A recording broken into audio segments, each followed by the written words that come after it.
Attachez vos ceintures, nous partons en voyage dans un monde digital, dans un monde de blogueurs, ici au SDE Marseille, première édition. J'ai le plaisir d'échanger avec Cédric Debac, bonjour. Bonjour. Et à vos côtés, nous avons le plaisir de retrouver Stéphane Briot, bonjour. Bonjour. Alors, vous êtes tous les deux blogueurs. Je vais vous demander de passer par la même question qu'on pose à tous les start-upers, tous les créateurs d'entreprises. Le pitch de votre blog à l'un et à l'autre, quel est-il ? Cédric. Alors moi, en fait, je suis styliste d'entreprise. Le but est d'accompagner quotidiennement les indépendants, les petites entreprises dans le développement de leur image de marque, que ce soit à travers leur identité visuelle, à travers leur charte graphique, à travers le design de leur blog, par exemple, ou de leur site internet. Donc mon rôle est de les accompagner dans le conseil et dans la co-création. Et donc votre blog parle au quotidien de tous ces sujets-là ? Effectivement, tout ce qui est lié à la communication visuelle, tous les supports qu'une entreprise peut avoir besoin, qu'ils soient digital ou en format imprimé. Stéphane Briot, 4h18.com. Qu'est-ce que c'est ? Lui-même, 4h18, déjà c'est l'heure de naissance de ma petite fille, pour l'aspect humain, la touche humaine. Alors 4h18, c'est aujourd'hui devenu plus un blog personnel qui est mes coups de gueule, qui recense un peu mes coups de gueule sur tout ce que je vois sur le digital, tout ce qu'il ne faut pas faire, tout ce qui m'agace un petit peu. Sinon, le blog plus Monécite, c'est incubateur.com avec un K, où là, je parle de référencement, de marketing, d'image de marque également un petit peu, mais pas sous l'aspect graphique, sous l'aspect l'idée, qu'est-ce que votre entreprise, comment vous voulez parler de votre entreprise, toutes ces choses-là, pour aider des entrepreneurs, des petits entrepreneurs, des petites PME, PMI, à mettre un premier pied dans l'univers du digital qui leur paraît souvent très étrange, très bizarre. Alors ces entrepreneurs, on s'adresse à eux ici sur We Do Biz et eux, souvent on leur demande de s'adresser aux journalistes mais aussi aux blogueurs. Comment on s'adresse à vous en tant que blogueur ? Comment on peut peut-être avoir un papier ? Comment on vous touche ? Je vais peut-être être très blessant, mais déjà on évite d'envoyer un simple communiqué de presse par mail, ça ne fonctionne pas. Et même avec les journalistes, ça ne fonctionne pas trop d'ailleurs. C'est pas du tout comme ça qu'on aborde les blogueurs.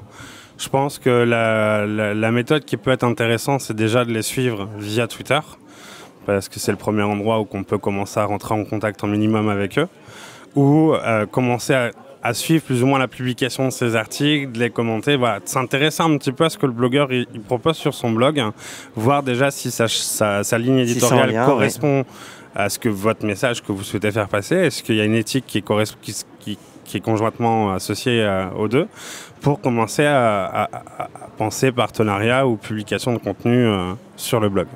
Ça marche pas avec vous non plus, les communiqués de presse ? Non, pas vraiment. Puis de toute façon, je crois qu'on n'est pas des médias. Enfin, on n'est pas des médias au sens traditionnel. Moi, j'aime bien le contact simple, humain. Comment on me touche ? Avec les mains, bonjour, ça va. Le plus simplement possible. Ce que je vous disais tout à l'heure en off, c'est sur les réseaux sociaux, je suis toujours surpris par les gens qui sont étonnés qu'on leur donne un numéro de téléphone pour qu'on puisse poursuivre une conversation au-delà de l'univers de Twitter. Les réseaux sociaux sont une première étape dans le contact. Et après on va plus loin. Ouais. Voilà, on se rend compte, ne serait-ce que par téléphone. On a l'occasion aujourd'hui de pouvoir discuter assez longuement de choses et d'autres. Donc c'est un moyen de créer un premier lien. Donc pas se prendre la tête. Voilà, on a envie de rentrer en contact avec quelqu'un. On est sur des réseaux qui aujourd'hui sont horizontaux. On est en train de casser cette société qui est verticale au possible et qui est pesante pour tout le monde. Allons dans l'horizontal, on se contacte, bonjour, ça va, j'ai vu que tu avais un blog, est-ce qu'on peut discuter 5 minutes ? Oui, non, non, oui. En général, moi je prends toujours le temps qu'il faut pour discuter avec les gens parce que je suis là pour ça aussi, j'aime ça. Si on fait du blog, c'est parce qu'on aime aussi de l'humain. Vous êtes là pour l'humain, vous êtes là aussi pour partager. Un mot peut-être sur votre expertise, alors à la fois sur le design de l'entreprise et puis sur le digital, si vous deviez donner un conseil à un jeune entrepreneur, là il se lance, demain il se pose plein de questions. Comme le disait Stéphane tout à l'heure, l'image de marque ne s'arrête pas qu'à l'aspect design, même s'il y a quand même même son importance dans quel que soit le business. Hein. J'entends souvent, on voit souvent aussi des personnes dire que le design n'a pas d'importance, mais c'est quand même l'image de ce que vous allez véhiculer sur Internet, notamment sur l'aspect digital. Mais l'image de marque, c'est aussi ce que vous voulez donner comme image, ce que vous voulez donner, comment vous allez aborder les gens.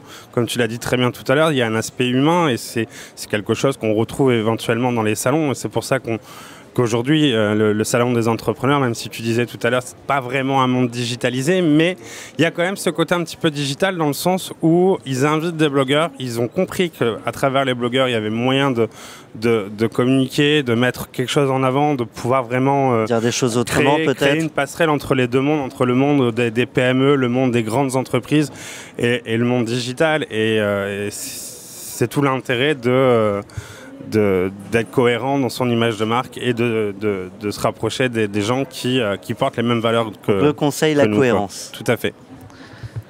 Stéphane Briot. Je dirais avoir un message. Je crois qu'un entrepreneur, c'est quelqu'un qui... alors, j'aime pas le terme de mission, ça me ramène à la notion de missionnaire et compagnie, je suis pas très fan. Par contre, j'aime bien la notion de vocation. Donc, la vocation, c'est vouloir faire quelque chose pour les gens, être avec les gens, faire quelque chose pour eux. Je pense qu'une entreprise, elle doit à l'origine servir à ça, quelle que soit sa taille. Elle doit être là pour aider des particuliers, des professionnels, que ce soit du B2C, un public, ouais. Voilà. Peu importe le public, mais elle doit être là pour répondre à une problématique.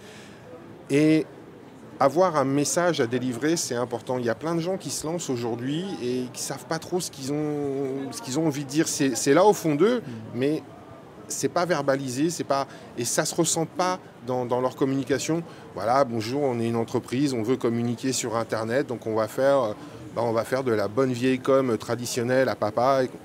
Il y a un moment donné, on oublie tout ça et on y va, on y met des tripes, on y met de soi. Et surtout quand on est une toute petite structure, si on est tout seul ou moins de 10 personnes, à un moment donné, on y va, on se bouge et on y met du cœur. Ça, je crois que c'est super important.